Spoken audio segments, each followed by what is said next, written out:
So now in this application what we'll do, we are going to design SOAP services in Android and we are going to consume SOAP services in Android application. To design, we need the following softwares. We need to have Visual Studio 2012 or the later version. We need to have Android Studio installed. We have to download a jar file ksoap2.jar from the URL java2s.com, and you have to download this version ksoap2 android 2.5.2.jar.zip. Once you download the zip, you have to extract the file and you have to use that in your application. To begin, first of all, we are going to create a web service using ASP.NET on Windows Server. To do this, we are going to make use of the software Visual Studio 2012. To do this, let's go to Window key, and here we are going to search for our Visual Studio 2012. I'm going to run this as an administrator.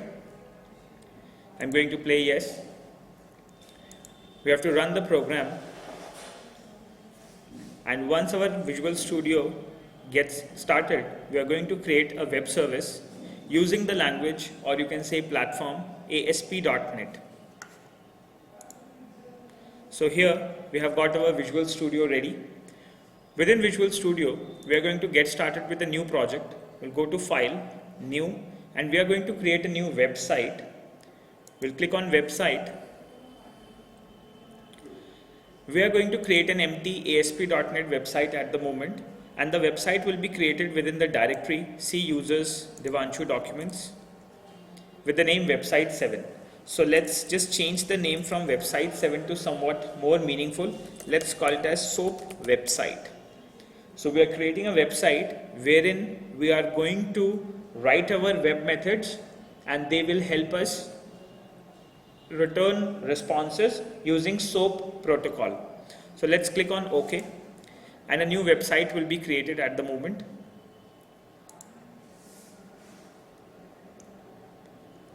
So here, now you can see that we have got Visual Studio SOAP website project ready. On the left hand side, we have a toolbox. In case if we have to design some graphical user elements, we can use toolbox and we can design that in our website. On the right hand side, we have a solution explorer. Within solution explorer, we have our solution SOAP website. Within this, we have a SOAP website project, and within the project we have a web configuration file at the moment which is empty. Later, we are going to design some more files within our project, and these files will be known as web services. So what we have to do is, let's get started with a sample web service. We are going to right click on our project SOAP website. Right click on our project SOAP website, and we are going to add a new web service. To add a new web service, we can go to add, we can click on web service. Once we click on web service, we have to give it a name. You can name it as per your requirement. For the demo, we are going to use the name of the web service as web service. Let's click on OK. Once we did that, a new web service will be created for us. And let me just explain you what this web service is. So now you can see that we have got an ASP.NET C# project ready. The language which we are using to code in this demo is C#. Here we have imported some namespaces, some packages using which we are going to make use of some classes. The very first information we have is the web service has a namespace. This namespace property is very important, and this should define the server IP address or server domain name where your web service is hosted. At the moment, we are going to launch our namespace on our local machine. So we are going to replace the IP once we build this project. Then what we have is a basic profile has been created, and this profile has been created for web service binding. What this web service binding is, this we can discuss it a little later. We have to understand from here. What we did, we created a class with the name web service, and we have implemented a parent class known as web service from the package system.web.services. Okay. Once our class now has become a web service after implementing this parent class.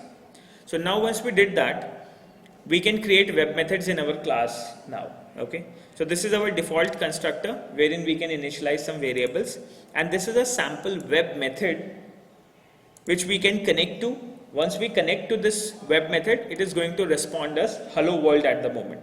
So now at the moment what I want is, I want to run this project and I want to see how a basic web service is created and how a default web service is created. So let's just click on save. I'm going to set some properties of this website. We can right click on it, and we can, at the moment we are using the default IIS server, IIS Express server. In case if we want to change from IIS Express to Visual Studio Development Server, we can click here. Okay, so now what we have is, we have got one project ready. Let's click on play this project. Once we start this project, he's asking to modify web.configuration file. So we don't want to modify it at the moment. Run without debugging. Let's click OK. The project is created and now it has been launched on our local host on a port number 2375. Within this 2375, if we go / and if we open this file, that is our web service.asmx. So this is the file which will run, and within this ASMX file our web service.cs code will run. Okay, so now what we can do is, either we can browse here directly web service.asmx. okay, so if we go to this web service.asmx at the moment, now you can see that we have got a default web service created. Okay, this default web service is created due to this project, the web service.cs file. Okay, and you can see that we have a web method here known as hello world, and it is displayed here. Clear? Now what we can do is, we can connect to this web service method and we can interact with it. So let's test how this hello world works. We can go to this, we can click on this method, and now you can see that this is the web service body. We can test this hello world method using this invoke button. This can be done only on local machines. Once you have deployed this project, nobody will be able to test the methods. Only client applications can connect to this web service using SOAP protocol. This is the sample SOAP protocol, in which we will be using SOAP protocol 1.1. Within this, what we will do, we are going to send a post request to our web service.asmx. Okay, using this post request, we are going to perform an action hello world. Okay, once we perform this action hello world, we have to send some properties in a SOAP envelope. Okay, SOAP actually works on post office protocol. Post office protocol works like, you have written a request, then you have put that request into an envelope, and then you have forwarded that envelope to a destination. Clear? So we are going to create a SOAP envelope, and this SOAP envelope will be received here. So this is displaying us that we have to create a post request, and using that post request we have to send a SOAP envelope to this URL. Once we send this, we are going to receive a SOAP envelope, and within that SOAP envelope we are going to have a response of that action, and within that response we are going to receive a string result. So this is like technical understanding of SOAP protocol. Only difference between 1.1 and 1.2 version of SOAP protocol is, within this you can send text and XML, but here you can send application data and SOAP plus XML both. So you can use both the protocols 1.1 and 1.2. Within 1.2 you can send binary data as well. Okay, and in this you can only send text and XML data. Clear? So in case if you want to perform some HTTPS or something, then you can use HTTP SOAP 1.2. Clear? Now, so this is a sample request which will be received by server, and this is a sample response which will be sent by server back to our client application. So at the moment we are going to perform this test manually. So let's click on invoke. As soon as we invoke, you can see that we have got a string response, and the string response contains some data like hello world. Clear? So this is our one web method which we have created. Now what we'll do, we are going to create a custom web method in our application, and let's just try that. So now what am I going to do? I'm going to create a normal web method, let's say public string, and let's say hello name. We are going to receive a name here, and we are going to return that name. Okay, so we are going to do something like this: string name will be received. Okay, and we are going to return something like this: return hello, and we are going to concatenate that with name. Okay, so let's say I've written a simple web method, and the name of this web method is hello name. Now you have to focus here. This is a normal method and this is a web method.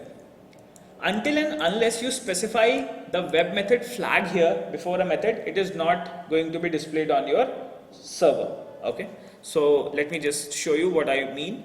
We'll save it. Let's run the application. Once we run the application,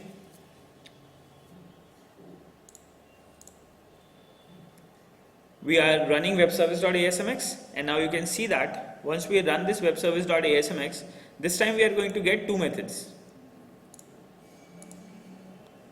Okay, only one method, because I have not declared the second method as a web method. Okay, so it won't be displayed here until and unless the second method is a web method. So what you can do is you can make your private methods which you want that should not be displayed on the server, but they could be like internal methods processing something and returning data back to your public web method. Okay, now so what we can do is, let's come to the point here and let's just convert this normal method into a web method. So you can convert a normal method to a web method somewhat like this. Okay, let's run this project again, and now it's ready. So we'll go here, let's just refresh. So now once we refresh, now you can see that we are getting two methods. One is hello name and second is hello world. So if we go to hello name now you can see that we have got a difference. Now we have to provide a name argument and then we have to test this method. Okay, and here you can see that within this action hello name, now you have to send a name argument. Okay, and finally once you send this name argument, you will receive a response which is of string type. Clear? So using this request and response, developers will be able to code their application and they will connect their application with web services. Clear? Let's just test. So let's say I have specified your name like Parimal. I have invoked this and now I am getting a response like hello Parimal. Okay, now what I want is, let's say if I want to perform something like this, I want to perform some authentication. So I'm going to create one more web method, and let's say I'm going to perform a method somewhat like this, auth, your login. So we'll go to something like this, public boolean login, and with login we are going to provide two things like username, string, password, and we are going to respond a boolean result. Okay, now we'll check. Let's say if we have written some logic here, if your username dot equals, let's say we are going to say something like admin, and your password dot equals, let's say admin. Let's say the username and password is admin. So we are going to return true, else we are going to return false. Okay, so now what we have is, we have got a method created. This is a boolean method who's going to receive two arguments. We are going to match it with admin. In case if it is true, true will be returned, otherwise false will be returned. Clear? Now let's save it, let's run this. So we are running this project. This project now has three web methods, and now you can see that you'll get a list of your web methods which are created here. This is your login method now visible. You can click on login and now you can see that you're getting two parameters, and in the request as well you can see that you have two parameters for this login. First parameter is of string type, second parameter is also of string type, okay? And you will get a Boolean result. Clear? Now let's see. So let's say we'll write username here. Let's say admin, and I have done something like ABCDE. If I invoke this method at the moment, I'll get false response, okay? But in case if I provide true result, admin, and if we invoke, so this time what you'll do, you'll get the true response. Let's say we are going to write one more mathematical web method so that you can understand the concept in 100% proper way. Let's say we'll write a web method, okay? Now what we'll do, let's say we have created one more method, public, let's say integer add, okay? Let's say I'm writing a mathematical logic. Now here what am I going to do? I'm going to write an integer a and integer b, and I'm going to return a response something like return a plus b, okay? Clear? So I've written one more method. Let's run this method on our web browser.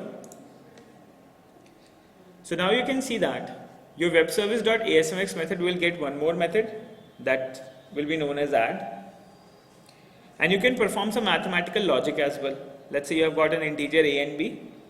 So here you can see that you can perform add action, and you have to send two integers a and b, and finally you are going to get a response add result which will be of integer type.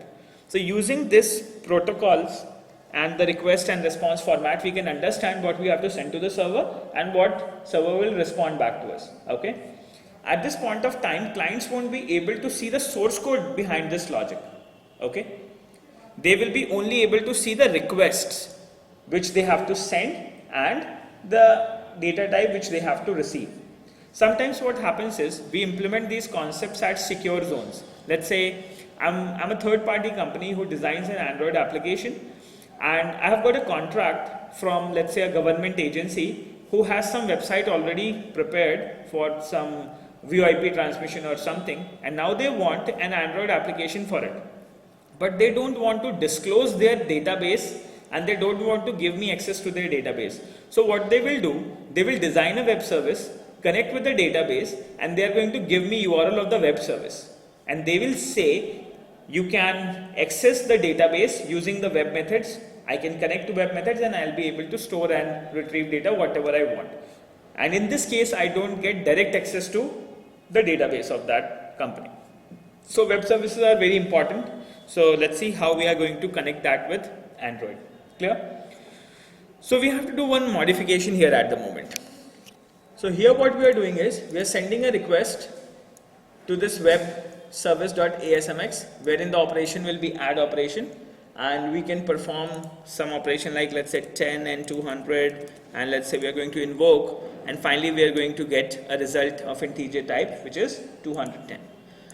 Now you can see that our application is running on a port number 2375. Clear? But I want to make it run on my private IP address so that other devices in my network should be able to connect to this Visual Studio and will access the web services. So to do this, what we have to do is we have to modify the configurations of IIS Express at the moment. To do this, we want to run this on a private IP address within my network so that your machine should be able to access it. So what do I mean? That we'll do in the next session.